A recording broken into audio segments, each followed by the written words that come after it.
তার আত্মার প্রতি আমি শ্রদ্ধা করি জ্ঞাপন। নারায়ণ দাদা তো এখনো আছে, তবে অকর্মণ্য হয়ে গেছে।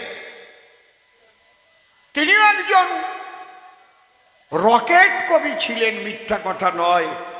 তাই দাঁড়াইয়ে সভাতলে আমি আজ প্রণমিতার চরণ তলে তাদের পূত পবিত্র আশীর্বাদ দিয়ে ঢেলে যেন আমাদের সুন্দর করে গড়ে লয়। যাক, তবে এসব কথা আর দেব না বক্তৃতা। এবার পুনঃ পুনঃ ভূমিকা আমি করিয়া গ্রহণ। চুপ করে থাকেন সবে, আমার জবাবগুলো শুনতে হবে। তাই না হলে কবিগান শুনতে এলেন কি কারণ? সুন্দর হয়েছে সভাখানা মনোলোভা, বসেছেন যেন দেবী দেবা। এই দিক দিয়ে যেন যাতায়াত করে না কোনো জন। এই রাস্তা আপনারা রাখলেন বলে মাঝে মাঝে এদিক চলে ওদিক চলে, আবার ওই জায়গায় বসে আছে কয়েকজন ছেলে পেলে। ও মাইক ম্যান, ওরা কি তোমার মাইকের দলে? তাহলে ওই কয়েকজন ওখানে বসছে কি কারণ? তোমরা কথা লবা, ওই জায়গা খালি করে এই জায়গায় এসে বসবা। এই যে জায়গা আছে দেখো, আমি বলি সভাস্থান, ওখানে শুধু বসে থাকবে মাইক ম্যান। মাইক ম্যান ছাড়া যেন আর কেউ না নেয় আসন। তাইতে চরণ ধরে বলি আমি বারে বারে, এত লোক এসেছে বহুদিন পরে অসীম সরকারের কবিগান শুনিবার কারণ। আজকে কিছু গুরুত্বপূর্ণ আলোচনা করিতে বাসনা আছে আমার চিতে। মাঝে মাঝে ব্যাঘাত ঘটলে পরে সভাতে যোগসূত্র কেটে যায় তখন। এইবার দাঁড়ায় সভাধর আমি নাম ধরেছি মহানন্দ হালদার। প্রথম প্রশ্নের জবাব তার করেছি অর্পণ। পাগল কেন হয়? ইষ্টকে পাবার জন্য উদগ্র আগ্রহ নিয়ে মানুষ যখন জ্ঞান শূন্য হয়ে যায় তখন তার এক পাগল কয়। এটা দেখা যায় কোথায়? মতুয়া সম্মেলন হলে দেখবেন হরি বল হরি বল হরি বল হরি বল বলে ভেসে চোখের জলে মানুষ ধুলাতে জ্ঞান শূন্য অবস্থায় পড়ে হয়। একে বলে ভাব সমাধি অবস্থা। এটা কি এত সস্তা? তাহলে কোন জগতে গেলে এই অবস্থা হয়? এইবার তার নামে হয়ে মাতোয়ারা, পাগল হয়ে ছোটে যারা। এই মাতোয়ারা হয়ে যখন শ্রীহরির দর্শন পায় বা ইষ্ট দর্শন পায়, ইষ্ট দর্শন পেলে পরে পাগল হয় শেষবারে। কেন? আনন্দের সঙ্গে মিশে গিয়ে তখন তার কর্মের দ্বারায় পাগলামির মতো মনে হয়। একজনের ক্যান্সার হয়ে গেল, যা হরিব হরিব, ঘটের জল দিয়ে দিল, সারিয়ে গেল। ওই পাগলের দ্বারা গেছিলাম, সারিয়ে গেছে। এটা কোন কল? ক্যান্সার সারে দিয়ে ঘটের জল? এটা কি ওনার শক্তি নাকি? না না না না না, ওই শক্তির সঙ্গে যখন যোগযুক্ত হয় সেই শক্তি বলে তাকে স্মরণ করে ঘটের জল দিলে তখন ক্যান্সার বেশি ভালো হয়। নিজের মাতব্বরি করলে হবে না। এই জন্যে পাগল যারা, তারক গোসাইর গানের মধ্যে আছে ভরা, তারক কয় পাগল যারা গোপী তারা ধৈর্য তোরা সেই পাগলে। প্রকৃত বেদ বিধির ঊর্ধ্বে গেলে, মহাভাব সলিলে নিমজ্জিত থাকিলে তখন তারে প্রকৃত পাগল বলা হয়। তাদের দ্বারা হয় বেদাতীত কর্ম। তারা মানে না কোনো ধর্মাধর্ম, হয়তো বিষ্ঠা মেখে বসে আছে গায়ে। ছোট্ট একটা পাগলের কথা বলবো আমি সবার হেতা।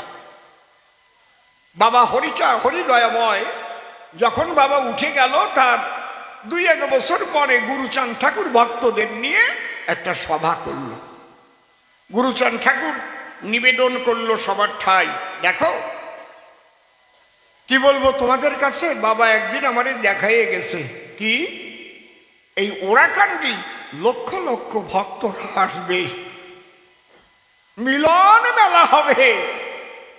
আমরা সেই বাবার জন্মতিথি পালন করতে চাই। বলেন তো কোন তিথিতে হরিচাঁদের জন্ম? মধু কৃষ্ণা ত্রয়োদশী। সুন্দর সুন্দর। এইবার বারুণী, প্রথম বারুণী মেলা হবে। গুরুচাঁদ দেখলেন ভেবে এই বারুণীতে হাজার হাজার ভক্ত আসবে, তাহলে কারা করবে নিয়ন্ত্রণ? এই একটা অনুষ্ঠানের করেছে আয়োজন, এর মধ্যেও কিন্তু বিভিন্ন জনের উপর বিভিন্ন ভার করেছে অর্পণ। আমাদের ঠাকুরনগরে বারুণী মেলা যখন হয় তখন আগে একটা কমিটি বানায়, তাই না? আজকে এবার দুই পরিবার একত্রিত হয়ে কমিটি বানাইয়ে এক আনন্দের মহাসমারোহ ঠাকুরনগর দেখা যায়। সেই আনন্দ আমি সহ্য করতে না পেরে গিয়ে প্রণাম করেছি মা মমতা ঠাকুরের। এই আনন্দ রাখতে পারি নাই আমি ধরে। আজকে মহামিলন ঠাকুরনগরে প্রেমানন্দ সবাই হরিনামে মাতোয়ারা হয়। তাহলে এই মিলনই হচ্ছে আনন্দ, তাই না? মিলন হচ্ছে আনন্দ। তাহলে বসে শোনেন ভক্তবৃন্দ, যখন মতুয়ারা মিলন হবে, কিন্তু কার কোথায় রান্না হবে, কে কখন খাওয়া দাওয়া করবে, কে কোনটার ব্যবস্থাপনায় থাকবে, এটা লোকজনের হয় না প্রয়োজন? এইবার গুরুচাঁদ বলার পরে সাধু গোসাই পাগল যারা ছিল সেই সবার ভিতরে বলে, বাবা তুমি যে দায়িত্ব দেবা যারে সেই দায়িত্ব আমরা করব পালন। এক এক করে দায়িত্বভার গুরুচাঁদ দিলেন সাধু পাগল দেবীপর। কিন্তু গুরুচাঁদ চেয়ে দেখে তাই সবাই আসছে, কিন্তু তাল তলার বিচরণ আসে নাই। বিচরণ বিচরণ বলে করিতেছে স্মরণ, ঊর্ধ্বশ্বাসে এমন সময় বিচরণ এসে গুরুচাঁদকে প্রণাম করেছে অর্পণ। গুরুচাঁদ উঠেছে রাগে জ্বলি, এই বাড়ির দ্বারের মানুষ এত পরে আমি, বাবা একটু দেরি হয়ে গেছে, সব কাজ তো ভাগাভাগি হয়ে গেছে, এখন তুই কি কাজ করবি বারুণীতে? কোনো কাজ বাকি নাই? না, সব কাজ বাটোয়ারা করে দিয়েছি সবার ঠাই। বিচরণ পাগল জল ভরা চোখে বাবা গুরুচাঁদকে বলে ডেকে, বাবা যদি কোনো একটা কাজ বাকি থাকে ওইটা আমারে দেবা, বলো তাই? কয় আর বাকি নাই। কয় থাকলে দেবা কিনা বলো তাই? কয় হ্যাঁ থাকলে দেবা নে। কয় বাবা দেন পাগল কারে কয়? কয় বাবা হাজার হাজার মতুয়ারা যখন আসবে, তারা যখন হরি বলে চোখের জলে ভাসবে, তারা সেবা করবে। শুধু কি সেবা করবে, তারা বাহ্য প্রস্রাব তাও তো ত্যাগ করবে, পায়খানা করবে, প্রস্রাব করবে, এইগুলো পরিষ্কার করবার জন্য কেউ দায়িত্ব নেছে নাকি বলো দেখি বাবা? কয় বিচরণ তুই কি বললি? এই দায়িত্ব তো কেউ নেয়ও নাই, কারো মনেও পড়ে নাই। কয় বাবা তাহলে ওই দায়িত্বটা আমি চাই। অন্তরে দেখলাম ভেবে ওই হরি বলা সাধু গোসাই পাগল ভক্তদের পায়খানা প্রস্রাব করার দায়িত্ব ভার তুমি আমার উপর দেবে। গুরুচাঁদ দেখে বলে, তাই? ও পাগল সাধু গোসাই, তোমরা তো এখানে ছিলে সর্বজন, আমার কাছে বলো দেখি এই কথা কেউ বলেছ কি? দেখো দেখো কে কোন জগতে বিচরণের মন করে ভ্রমণ। সেই দায়িত্ব বিচরণ পাগল নিয়েছিল। সাধু গোসাই পাগল ভক্তরা এসে চোখের জলে ভেসে যেখানে যেখানে পায়খানা প্রস্রাব করেছিল, বারুণীর পরে বিচরণ পাগল তাই ঝুড়ি ভরে ভরে ফেলতে আরম্ভ করলো। যখন ঝুড়ি ভরে ভরে ফেলতে যায়, ওই বিষ্ঠার রস বেয়ে বেয়ে পড়ে গায়ে, আর বিচরণ মাঝে মাঝে চাইটে চাইটে খায়। একজন গুরুচাঁদের কাছে গিয়ে কয়, আ বাবা তোমার বিচরণ যে গু খাচ্ছে, ওই ডেকে নিয়ে আমার কাছে।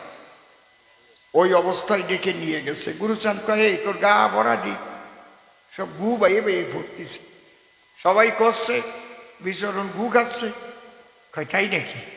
বাবা তোমার নামটা লিখতে গেলি প্রথম অক্ষর কি লাগে? তোমার নামটা লিখতে গেলি প্রথম অক্ষর কি লাগে একটু বলো আমার পুরো ভাগে। গুরুচাঁদ লিখতে যদি হয় তাহলে গু বাদ দিয়ে কি গুরুচাঁদ লেখা যায়? ওরা দেখে বিচরণ গু খায়, ওরা কেউ জানে নাকি আমি কি খাই? আমি মনে মনে ভাবলাম তাই এখানে এসেছিল সাধু গোসাই পাগল ভক্ত বতুয়া যারা, হরি নামে হলো মাতোয়ারা, তাদের অন্তর বাহির হলো হরিময়। মনে মনে ভাবলাম তাই হরি ভক্তের বিষ্ঠা, হরি ভক্তের প্রস্রাব আমি একটু চেটে খেতে চাই। আমি দেখি এর মধ্যে অমৃত ধারা যা ত্যাগ করেছে বতুয়ারা, এমন সুধা আমি কোনোদিন পাই নাই। এর কয় পাগল, পারবা বেদ বিধির পরবার? তুমি তো একটা জিনিস কিনে আনিয়া ধুইয়ে মুছে তুলসী জল দিয়ে 3 বার ছিটইয়ে তারপরে দেবানে পুজোয়। আর পাগল যারা বিধিমার্গের ঊর্ধ্বে থাকে তারা, বুঝতে পারছেন পাগলের ভাবধারা এত সোজা না। সেই জগতে গেলে পরে পাগল কিন্তু বলে তারে নিত্যানন্দ ছিলেন সেই জগতের ভিতরে। প্রমাণ কোথায়? আমার একটা কথা মনে পড়লেও বসে শোনেন, জ্ঞানী দল অদ্বৈত মহাপ্রভু একদিন নিত্যানন্দ, গৌরাঙ্গ মহাপ্রভু, অদ্বৈত, তারপরে শ্রীবাস এদের বাড়ি নিমন্ত্রণ করলো। সবাই সেবায় বসলো। অদ্বৈতের 2 স্ত্রী ছিল, সীতা দেবী আর সুদেবী। সুদেবী খুব ভালো রান্না করতে পারত, আর সীতা দেবী খাবার দিচ্ছে, সুদেবী রান্না করেছে। নিত্যানন্দ বর্ষে, গৌরাঙ্গ মহাপ্রভু বর্ষে, শিবাস গদাধর বর্ষে, অদ্বৈত বর্ষে, ঘর ভরা বিভিন্ন অবতারের ছবি দিয়ে সাজানো আছে। একটা পরিবেশ আলাদা, বলেন না? যেমন ওই বাড়ি গিয়ে একটা পরিবেশ দেখতে পেলাম না, সব্যসাচী কীর্তনের বাড়ি। যখনই আমি ঢুকেছি রে ভাই, আমি অন্যরকম পরিবেশের মধ্যে পড়ে যাই। একবার গরমে ঢুকেই দেখি যে মহাদেব দেখা যাচ্ছে। বাহ, আমি আগে ওই জায়গায় চলে গেছি, যাই নাই। সবাই খেতে বসছে, সীতা দেবী খেতে দিচ্ছে। অদ্বৈতের ভিতরে একটু কেমন কেমন ভাব ছিল, বুঝেছেন? একটু কেমন ওই বিধিমার্গ বসে শোনেন জ্ঞানীবর্গ, ওই ভাব একটু একটু ছিল।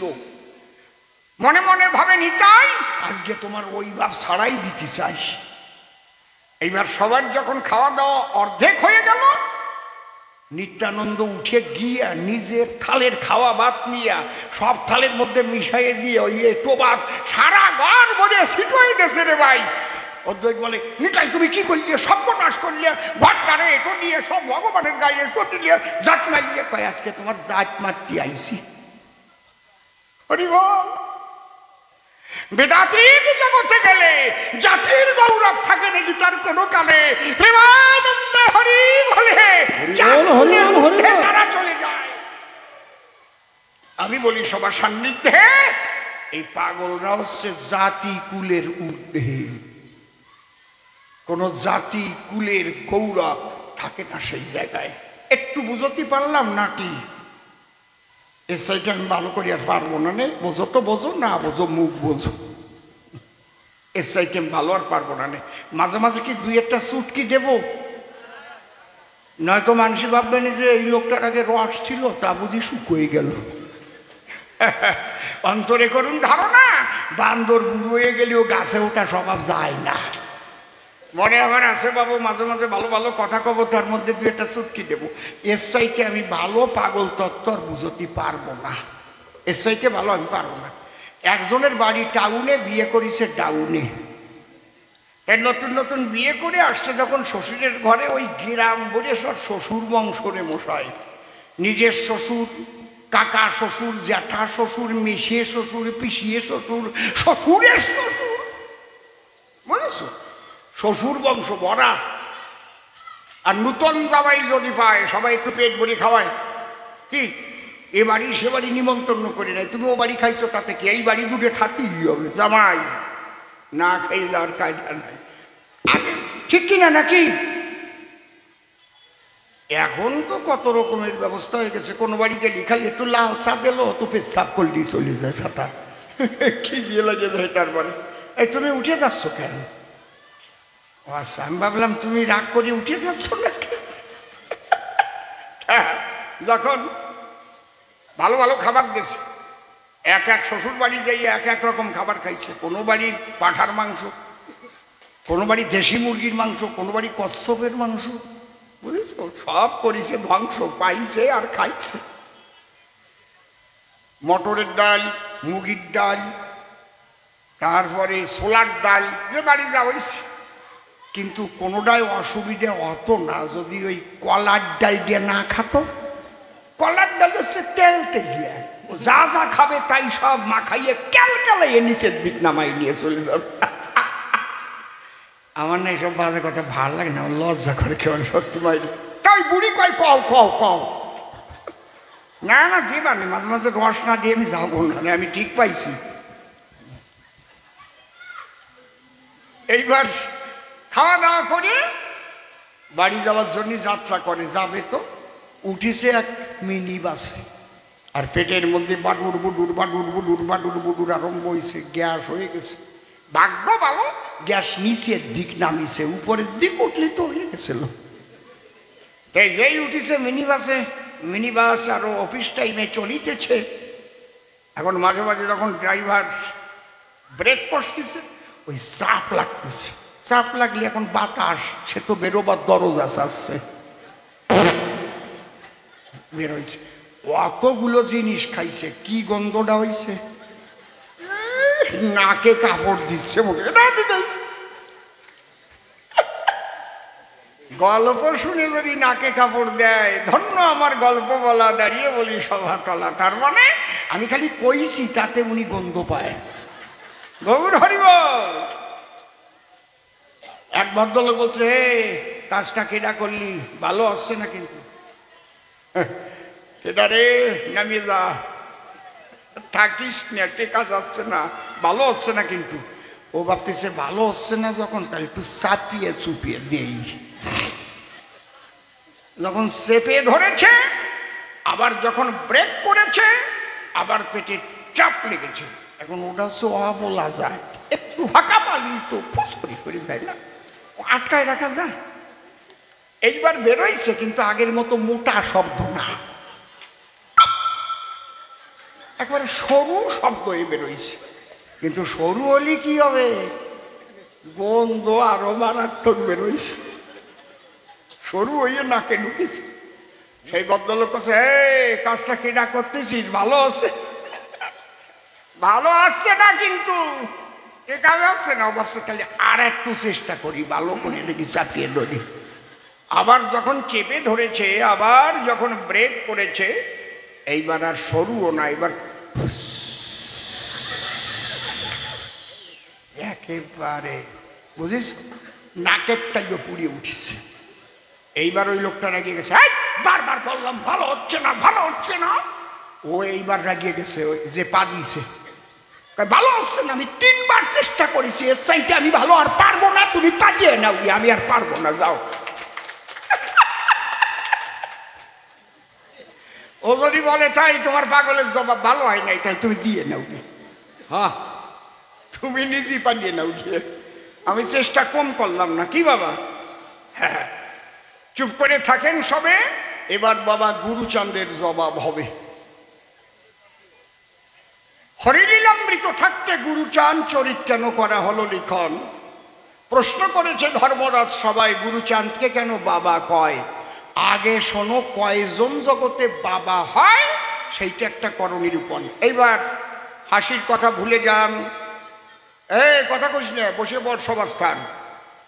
পাপড় বাজা নিয়েছে, ও দেখে আমারও তো খাতে ইচ্ছে করতেছে, বল তাহলে গুরুচাঁদকে কেন বাবা কয়?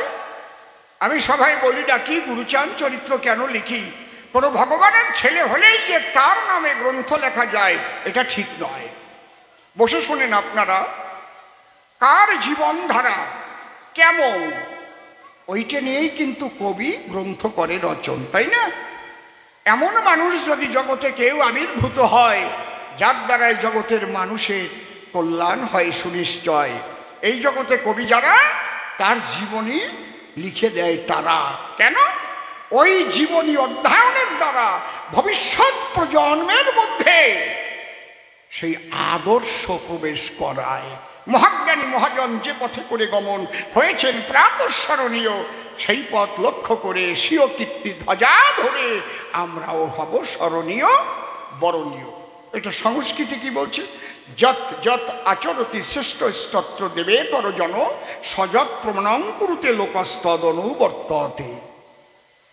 তাহলে বাবা গুরুচাঁদ ঠাকুর যিনি যে কর্মধারা, যে চিন্তাধারা শিখিয়েছেন, তিনি পরবর্তী প্রজন্ম তো জানবে না সেই কাহিনী। এই জন্য তার জীবনের আদর্শ লেখা রয়েছে। আমার কাছে বলো দেখি, রামের ছেলে লব আর কুশিক ওই রকম কোনো ভালো কাজ করিছে নাকি? করিছে, বাবার সাথে যুদ্ধ করিছে। কি ভালো কাজ রে, বাবারে কেলায় ফেলায় দিয়েছে একদম। এই কাজ ভালো নাকি কোনোদিন? হ্যাঁ, বাপ বেটা যুদ্ধ হয়, এই কাজ ভালো নাকি? কি আর সেই ভাবে পিতা পুত্রের যুদ্ধ পালা গাইয়ে মোটে কান্দিয়ে ফেলায়। আমি কোনোদিনও গাইনি ওই বাবা। বসে শোনেন, জ্ঞানী গোষ্ঠী শুদ্ধ, এই যে পিতা পুত্রের যুদ্ধ, এইটা বলার সঙ্গে সঙ্গেই তো কেমন একটা খারাপ লাগে সেই জায়গায়। ঠিক কিনা আপনারা বলেন? কথা কর না কেন? আরে যেটা সত্যি কথা সেটা স্বীকার করবেন তো নাকি? তাহলে আমার কাছে বলুন দেখি, পিতা পুত্রের যুদ্ধ ভালো নাকি? লব কুশি কোনো ভালো কর্ম কিন্তু করেনি সাধন। আমি যদি দাঁড়িয়ে বলি, সভাতলে কৃষ্ণের ছিল অনেকগুলো ছেলে। শাম্ব, বড় ছেলের নাম শাম্ব, এমন করেছিল অপকম্ব, অভিশাপ দিয়ে তার গায়ে কুষ্ঠবেদী করেছিলেন আমার কৃষ্ণ নীলদলে। যা তোর কুষ্ঠবেদী হয়ে যাক, ভালো কাজ তো করেই নেই, খারাপ কাজ করেছে। এই জন্যে ওই রামের ছেলে বা কৃষ্ণের ছেলের নামে ধরাধামে আলাদা কোনো গ্রন্থের প্রয়োজন হয় নাই। এইবার গুরুচাঁদকে কেন বাবা কয়? তাই এই পরিচয়। কয়জন বাবা হয় আমাদের ধর্মীয় শাস্ত্রের পাতায় কি করেছে বর্ণন? পঞ্চপিতা সপ্তমাতা। বসে শোনেন বিজ্ঞ শ্রোতা, এই কথাটা না শুনলেই কিন্তু নয়। নৈশ শান্তি নিকেতনে মাতা পিতা দুইজনে মিলন, রসাস্বাদনে হইয়া মিলন। পিতার পিতৃসত্তা নেমে এসে আশ্রয় করে মায়ের গর্ভাবাসে। স্পার্ম ওভাম মিলে শেষে এই দেহ তৈরি হয়, তাই তো? প্রথম জাইগট ফর্ম করে, ভ্রূণ বলে যারে, তারপরে ধীরে ধীরে কোষ বিভাজনের দ্বারাই পূর্ণ দেহ প্রাপ্ত হয়। তাহলে প্রথম মাতা পিতা দুইজন, যাদের দ্বারাই আমি করেছি জন্মগ্রহণ। পিতা স্বর্গ পিতা ধর্ম পিতা হি পরমন্তপ পিতরি পৃথিমাপন্নে প্রিয়ন্তে সর্বদেবতা জননী জন্মভূমিষ্ঠ শ্রদ্ধাদপি গরীয়সী। তাহলে এইবার দ্বিতীয় পিতার কথায় আসি। প্রথম পিতা কে? যে আমার জন্মদাতা, যার ঔরসে আমি জন্ম নিয়েছি। শুনুন বসে, তিনি আমার প্রথম পিতা। দ্বিতীয় পিতা কোনজন? জন্মদাতার পরে শিক্ষাদাতা। জন্মপিতা দিয়েছিল, আর যাদের কাছে গিয়ে ফুটলো আমার জ্ঞানের আলো, শিক্ষকেরা আমাকে শিক্ষিত করেছিল নাকি? একদম প্রাইমারি থেকে, হাই স্কুল থেকে, কলেজ থেকে, ইউনিভার্সিটি থেকে যারা শিক্ষা দিয়েছে আমাকে, প্রত্যেক শিক্ষককে পিতার সম্মান করার জন্য আমাদের শাস্ত্র দিয়েছে বিধান। এখন না তো করে না, আগে তো আমরা শিক্ষক মশাইরে দেখলেই প্রণাম করতাম, দান, তখন তো একটা আলাদা ব্যাপার ছিল। এখন তো তালা দিয়ে বন্ধ করে ফিরে দেয়, এরকমও দেখা যায়। কি খারাপ কথা করছি নাকি? তাহলে আমাদের শাস্ত্র অনুসারে পঞ্চপিতা আছে চরাচরে। প্রথম পিতা যে পিতা জন্মায় আমারে, দ্বিতীয় পিতা যে পিতা শিক্ষা করেছে দান, তৃতীয় পিতা কোনজন? বসে শোনেন ভক্তগণ, নিরন্নকে অন্ন দিয়ে যদি কেউ বাঁচান, অন্নদাতা তিনি পিতা। একটা মানুষ না খেয়ে আসে, মরে কি বাঁচে? জ্ঞান আসছে, এমন সময় যদি তারে অন্ন দিয়ে প্রাণ কেউ বাঁচায়, বাবা তুমি ছিলে বলে আজ আমার জীবনটা বাঁচালে, তোমার ওই দেওয়া অন্নের দ্বারায়। তাহলে এক হচ্ছে জন্মদাতা, আর এক শিক্ষাদাতা, আর এক অন্নদাতা। পেলাম তিনটে পিতা। আর এক পিতা হচ্ছে আশ্রয়দাতা। নিরাশ্রয়কে যদি কেউ আশ্রয় করে দান, তাকেও দিও তোমরা পিতার সম্মান। তাহলে চারটে পেলাম। আর এক হচ্ছে ভয়ত্রাতা। সমস্ত ভয়ের ভিতরে মৃত্যু ভয় বলে যাবে, যদি কেউ সুন্দরবন দেখবার তরে একা একা বনের ভেতরে যায়, আনন্দ নিয়ে মনে ভ্রমিছে যখন বনে, উগ্র ব্যাঘ্রের সামনে যদি পড়ে মহাশয়, মনে মনে ভাবলো তাই আজকে আমার আর বাঁচা নাই। যেভাবে ব্যাঘ্র আমার দিকে হচ্ছে ধাবমান, আজকে অবশ্যই ব্যাঘ্রের হাতে যাবে আমার প্রাণ। ঠিক ওই সময় যদি কেউ বাঘের মুখের থেকে বাঁচাইয়ে দেয়, তারে কতবার বাবা কয় কন্ত বাবা তুমি ছিলে বলে বাঁচলাম রে, ওরে আমার সত্য পুরুষের বাবা রে। বুঝেছেন কি কইছি? একে বলে ভয়োত্রাতা। তাহলে একজন জন্মদাতা, একজন শিক্ষাদাতা, একজন অন্নদাতা, একজন আশ্রয়দাতা, আর একজন ভয়োত্রাতা, পঞ্চপিতা। তাহলে পাঁচজনের স্ত্রী পঞ্চমাতা, পঞ্চপিতা আর সপ্তমাতা, আরো দুইজন মাতা, অধিক মাতা হয়। সেই মাতা দুইজন কে কে একটু খুলে বলি সবার বাকে, শুনুন মহাশয়। এক মাতা জন্মভূমি মা, জননী জন্মভূমিষ্ঠ স্বর্গাদপি গরিবসী। আমি যদি এখান থেকে লন্ডন গান গাইতে যাই, কেউ যদি জিজ্ঞেস করে আমার ঠাই, আপনি কোথার থেকে এসেছেন, আমি কি বলবো? কি বলবো? কোন দেশের অধিবাসী আপনি? কি বলবো? পশ্চিমবাংলার? তা কি উত্তরপ্রদেশের না ঠাকুরনগরের? I am Indian. আমি সিটিজেন অফ ওয়েস্ট বেঙ্গল, নাকি সিটিজেন অফ ইউপি, না citizen of Gujarat? No, never. প্রত্যেকটা ইন্টারন্যাশনাল পাসপোর্টের ভিতর লেখা আছে সিটিজেন অফ ইন্ডিয়া। তাহলে ভারত ভূমি আমার মাতা। বসে শোনেন বিজ্ঞ শ্রোতা, এই জন্য জন্মভূমিকে মায়ের মতো শ্রদ্ধা করতে হয় দান। আর একটা মাতা আছে আমাদের শাস্ত্রে লেখা রয়েছে, আমি একটু ছোট্ট করে সাক্ষী মানব সভাস্থান।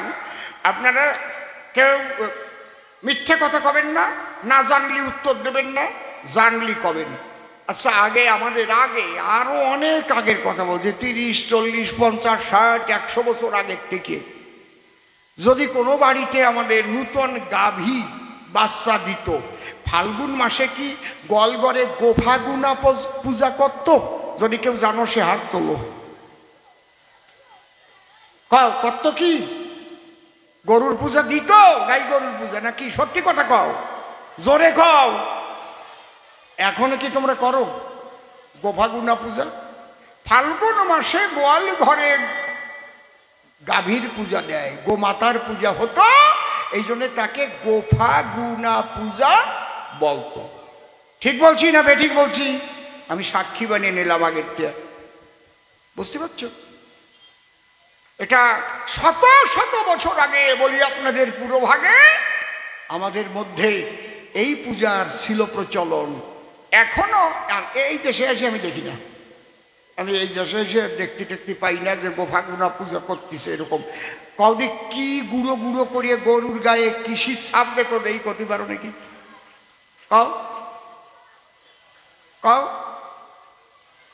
আলা চালির গুঁড়ো, তাই জল জলে করিয়া কি ধরিয়া কি দিয়ে কলকে দিয়া, এই তো সত্যি কথা কইছে, এক মাইরি এইটা জানে একেবারে। কলকে দিয়ে দিয়ে গরুর গায়ে সাপ দেখো, মনে পড়ে গাই গরুর গায়ে। এইটা কেন সাক্ষী মানিয়ে কলাম জানেন? মানে একে বলে গোমাতা। এটা কি আমাদের কেউ শিখাই দিয়েছে নাকি? কেউ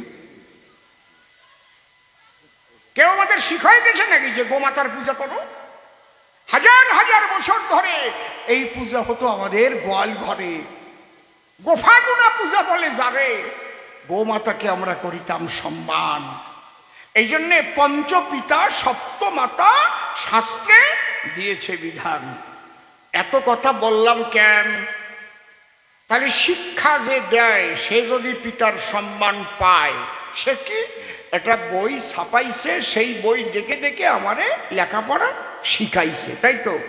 কয় কাকা তুয়ার মাথায় জুটে ফট ফট, কয় কাকা তুয়ার মাথায় জুটি, কয় খেকশিলি পালায় ছুটি, কয় গরু বাছুর দাঁড়িয়ে আছে, কয় ঘুঘু পাখি ডাকছে গাছে, উময় বউ নৌকা মাঝি ব্যাং, ছয় চিতা বাঘের সরু ঠ্যাং, ছয় ছাগল ছানা লাফিয়ে চলে, জয় জাহাজ বাসে সাগর জলে, জয় ঝাড়ু হাতে এলো কানাই, ইয়াই চড়ে নাচছে ডুবাই, টয় টিয়া পাখির ঠোঁটটি লাল, টয় ঠাকুর দাদার শুকনো গাল পড়াতো, আর আমরা শিখতাম সকাল বিকাল। ঠিক কিনা নাকি? সরে হয় অজাগর, এই কথা ধর, পড় পড়, না পড়লি বেতের বাড়ি। বইটাও কিন্তু উনি লেখে নাই। লেখছে কি? বইটা উনি লেখে নাই।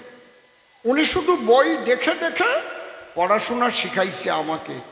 তাতে যদি তাকে পিতার সম্মান দিতে হয়, খুব লক্ষ্য করুন, কিন্তু সমাজে 85% মানুষের শিক্ষার অধিকারী ছিল না। 100 জনের মধ্যে 85 জনের শিক্ষার অধিকারী ছিল না। এবার এই শুনে যান হিস্ট্রি অফ এডুকেশন। এই কথা কইস নে, খালি হাসির কথা কিন্তু কবিগান না, শুনলে পরে কবিগান বাড়ে অনেক জ্ঞান। হিস্ট্রি অফ এডুকেশন মানে শিক্ষার ইতিহাস। শিক্ষাকে গুণীজনে 3 ভাগে ভাগ করে। কি কি ভাগ একটু বলি সভা পড়ে। প্রথম ভাগ প্রাচীন যুগীয় শিক্ষাধারা, দ্বিতীয় ভাগ মধ্যযুগীয় শিক্ষাধারা, তৃতীয় ভাগ আধুনিক যুগীয় শিক্ষাধারা। একটু শোনেন আপনারা। প্রাচীন যুগে স্কুল কলেজ বা টোল এগুলো তৈরি হয়নি কোথাও। প্রাচীন যুগে যদি কেউ লেখাপড়া শিখতে চাইতো তাহলে গুরু গৃহে তার যেতে হতো। এই লেখাপড়া শিখতে কৃষ্ণ বলরাম গুরু গৃহে গেছে, আমরা শাস্ত্রে পড়েছিলাম। বলেন তো কৃষ্ণ বলরাম কোন গুরুর বাড়ি লেখাপড়া শিখতে গেছে? দেখি কেউ নাম জানা আছে কিনা? কেউ জানেন? কে বললো জোরে কম? সান্দীপনী। ঠিক বলিস, পারফেক্ট বলেছ। সান্দীপনী মণি যিনি, কৃষ্ণ বলরাম তার বাড়িতে লেখাপড়া শিখেছেন, 2 জনই। তাহলে যাকে আমরা ভগবান বলে মানি, কৃষ্ণকে ভগবান বলে মানি, ঈশ্বর পরম কৃষ্ণ সচ্চিদানন্দ বিগ্রহ অনাদিরাদি গোবিন্দ সর্বকারণে কারণম, তাহলে তারও লেখাপড়ার ছিল প্রয়োজন। এগুলো এত বলছি কেন? লেখাপড়ার প্রয়োজনীয়তা বুঝাবার তরে ভগবানকে টেনে এনে আসরে এই কথাগুলো যাচ্ছে আলোচনা করে। তাহলে প্রাচীন যুগে লেখাপড়া শিখতে হতো, গুরুগৃহে যেত। কিন্তু কোন দলিত, পতিত, লাঞ্ছিত, বঞ্চিত সমাজ মানুষ কি সেখানে অধিকার পেত? সমাজের 85% মানুষ যারা এইভাবে শিক্ষাবিহীন দিন কাটাতো তারা। মধ্যযুগের কোন ভাবধারা? তখন টোল ত্রিপাঠী তৈরি হয়ে গেছে রে ভাই। মহাপ্রভু যখন এলো আমরা কি বলি? রাধা অঙ্গ কৃষ্ণ অঙ্গ মিলে হলো শ্রী গৌরাঙ্গ, সঙ্গে নিয়ে সাঙ্গ পাঙ্গ এলো নদিয়ায়। কি মা, তাই তো? আপনি তো বৈষ্ণবী মা, ঠিক বলতেছি তো? তাহলে রাধাঙ্গ কৃষ্ণ অঙ্গ মিলে যদি শ্রী গৌরাঙ্গ হয়, তারও লেখাপড়ার দরকার ছিল। তাইতে সে বিদ্যানিধির টোলে গিয়ে লেখাপড়া শিখলো এবং পরে টোলও একটা খুলেছিল।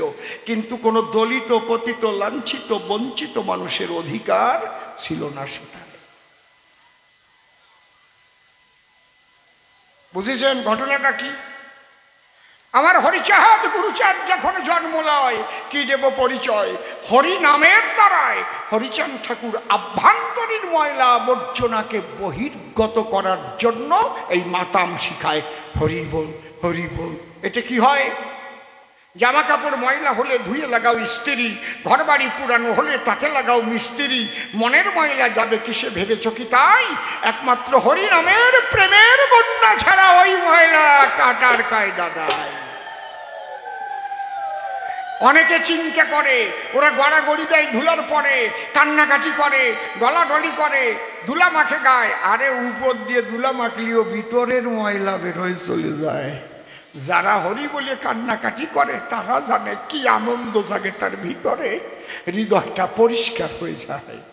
চেত দর্পণ মার্জনং ভব মহাদাবাগ্নি নির্বাপনং সেও কৈরব চন্দ্রিকা বিতরণং বিদ্যাবোধ জীবনং। এই হরিনামের দ্বারাই অন্তর্শুদ্ধি হয়। হরিনাম সিংহ রবে, পালাবে রিপু সবে। দেহের মধ্যে ষড়রিপু আছে বর্তমান। যখন মতুয়ারা গাহে হরিনামের গান, ওই রিপু তখন বহির্মুখ থেকে অন্তর্মুখী হয়। তখন মতুয়ারা হরিনামে প্রেমানন্দের উদয় হয়। ওই হরিনামে মেতে পড়িয়া তখন এই ভূমিতে নয়ন ধারায় তারা ভেসে যায়। তাহলে হরিচাঁদ ঠাকুর কি দিল? হরি নামের দ্বারায় অন্তর্শুদ্ধি। কিন্তু লেখাপড়া না শিখলি তো বাড়বে না নে বুদ্ধি। হ্যাঁ, এদের চন্ডাল বলতো, চন্ডাল। এই নমকে কত চন্ডাল। হরিচাঁদ হচ্ছে চন্ডালের ভগবান, তখন নমশূদ্র হয় নাই। বুঝেছেন? গুরুচাঁদ তার নিজের সন্তান। তখন কিন্তু যে স্কুলগুলো তৈরি হয়েছিল ভাই, বাবা গুরুচাঁদকে নমশূদ্র বলে সেই স্কুলে পড়তে জায়গা দেয় নাই। গুরুচাঁদ তখন, হরিচাঁদ কি করলো? গুরুচাঁদকে পড়াশোনা শেখাবার জন্য মাদ্রাসায় পাঠাইছিল। মক্তব যারে কয়, যেটুকু যা লেখাপড়া শিক্ষা করেন, শিক্ষা করেছিল মক্তবের ভিতরে।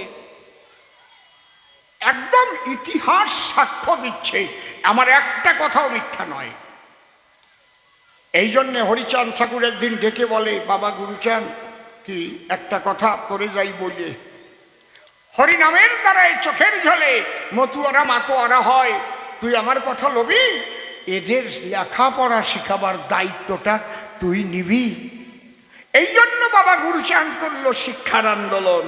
যদিও তোরা করির ভিক্ষা, ছেলে মেয়ে শিক্ষা, শিক্ষা সংহতি সংগ্রাম চেতনা, দলিতের মুক্তি নাই, এই তিন বিনা মরি কিংবা বাঁচি আমি তাতে ক্ষতি নাই, গ্রামে গ্রামে পাঠশালা গড়ে যেতে চাই। আমার গুরুচাঁদের কাছে যারা যায় তাদেরই ডেকে কয়, এই ছেলে মেয়েদের লেখাপড়া শেখার ব্যবস্থা কর। এ সময় কি তোমাকে গান শোনা হয়ে গেল নাকি? আবার আসবা? ঠিক আছে, আইসিয়া নে। কি আপনাকে ভালো লাগতেছে না নাকি? আলোচনা কি ভালো লাগতেছে? বেশ, গুরুত্বপূর্ণ আলোচনাগুলি করছি আমি। আমাকে যখন নিয়ে এসেছেন, আমি একদম পারফেক্ট কথাগুলো বলে যাচ্ছি। এগুলো পড়াশোনা করেই তো জানতে হয় না? তাহলে গুরুচাঁদ ঠাকুর কি করেছিল? 4500 স্কুল করে দিল। শুধু তাই করল, দলিত পতিত লাঞ্ছিত বঞ্চিত সমাজের মানুষের জন্য লেখাপড়ার অধিকার এনে দিল, চাকরিরও অধিকার ব্রিটিশ সরকার তাদের কাছ থেকে ছিনিয়ে এনেছিল। এইবার কোন, যদি খালি বই পড়াইয়ে লেখাপড়া শিখাইয়ে বাবা হয়, আর যে মানুষটা সমাজের দলিত পতিত লাঞ্ছিত বঞ্চিত মানুষের তরে সারা জীবনটাকে উৎসর্গ করে তাদের শিক্ষার অধিকার করেছে দান, তাকে বলবো না ভগবান, তাকে বাবা বলে দেব না সম্মান? লক্ষ লক্ষ কোটি কোটি বার বাবা বললে কি ঋণ শোধ হয় তার? বাবা গুরুচাঁদ, বাবা গুরুচাঁদ, বাবা গুরুচাঁদ, বাবা গুরুচাঁদ। তুমি কৃষ্ণ ভক্ত হও, রাম ভক্ত হও, কালী ভক্ত হও, আমি তোমার মানা করব না। কিন্তু যদি তুমি দলিত ঘরের সন্তান হয়ে থাকো, আমার কথা রাখো, তোমার বাড়িতে যদি বাবা হরিচাঁদ, বাবা গুরুচাঁদ সম্মান না পায়, তাহলে তোমার মতো বেঈমান আর নাই একটাও এই দুনিয়ায়। পরিষ্কার বলে গেলাম। বাবা হরিচাঁদ যদি, গুরুচাঁদ যদি না আসিত, তোমার সন্তানরা অশিক্ষিত হয়ে থাকতো। শিক্ষার আলো কি ঘরে ঘরে জ্বলতো? আজকে আমার ঘরের মানুষ যারা উকিল, মুক্তার, doctor, barrister, IPS, ICS, WBCS, IRS, MLA, MP, মন্ত্রী হচ্ছে, তারা কার দ্বারায়? বাবা গুরুচাঁদ এসেছিল বলে। শিক্ষার আন্দোলনের ফলে আজকে মানুষ দলে দলে সেই উন্নতির উন্নত শিখরে যায়। এই জন্য আজকে যদি বাবা বলে তাকে আমরা শ্রদ্ধা না করি, দলিত পতিত লাঞ্ছিত বঞ্চিত সমাজের নরনারী, তার চাইতে আর দুঃখ থাকে না দুনিয়ায়। ঠিক বললাম না বেঠিক বললাম? কথা কও। জয় হরি বল। এইসব চিন্তা করে আমি তাই কলম ধরে গুরুচাঁদ চরিত করেছি লিখন, যাতে বাবা গুরুচাঁদের আদর্শ সবাই জানতে পারে। গুরুচাঁদ চরিত্র পড়িয়ে আমি কি অন্যায় করেছি বলুন ভক্তগণ? ভাই তুমি লিখলে কেন? তুমি দেখাও কোনো ভগবানের গুরুচাঁদের মতো একটা ছেলে হয়েছিল, দেখাও। যত ভগবান জগতে এলো, এইবার আধুনিক যুগের লেখাপড়ার দায়িত্ব নেছে সরকার। সেটাও তো বলা দরকার। এই জন্যই সরকারি স্কুলে বিনা পয়সায় লেখাপড়া শিখায়, বিনা পয়সায় সাইকেল দেয়, বিনা পয়সায় জামা কাপড় দেয়, বিনা পয়সায় বই দেয়, বিনা পয়সায় খাবার দেয়, ডিম ভাত দেয়, মাংস ভাত দেয়, গড়িয়ে নিয়ে লেখাপড়া শেখ। সর্বশিক্ষা অভিযান এখন আপনারা সবাই পান, তাই না? হোক না দলিতের সন্তান, শিক্ষার অধিকার সবাইকে করেছে দান। এটা হচ্ছে আধুনিক শিক্ষা ব্যবস্থাপনায় সবাই শিক্ষা পান। এখন আর ওই দলিত বলে স্কুলে যেতে পারবে না। এখনো আছে, বাংলার বাইরে কোনো কোনো জায়গায় আছে দলিত ঘরের সন্তান ওই যে 2 রকমের কলসে জল রাখিছে, সে কাগে কলসের জল বলে খাইয়ে ফেলিছে, ওই জন্য পিটোই মারি ফেলিছে। এ মানসি করে। হ্যাঁ, জল, আগুন, বাতাস এগুলো কারো বাপের সম্পত্তি নাকি? হ্যাঁ, এইগুলো করে যারা মানুষের জাত না, তাদের দ্বারা জগতের কল্যাণ সাধিত হওয়া সম্ভব নয়। একটা ছেলে জল পিপাসা লেগে কোনো কলসির থেকে জল খেলে তারে বলা যায় তুই দলিত ঘরের সন্তান, এই জায়গাতে জল খালি কেন? বলা যায়? কি কও তোমরা? কি কও? কথা কও না কেন? এখনো এইরকম কোনো কোনো জায়গায় আছে, একেবারে যে ধুয়ে মুছে গেছে তা কিন্তু যায় নাই। আমি সত্যি কথা কবলো মাসি, তাই কি তোমার বাড়ি আসি আর না আসি? চুপ করে থাকেন সবে, আর একখানা গান গাইতে হবে। সূক্ষ্ম শব্দ কেন করলো সংযোজন, সেই কথার জবাব দিতে বাসনা আছে আমার চিতে। একটারও জবাব না দিয়ে আমি সর্বনাশ।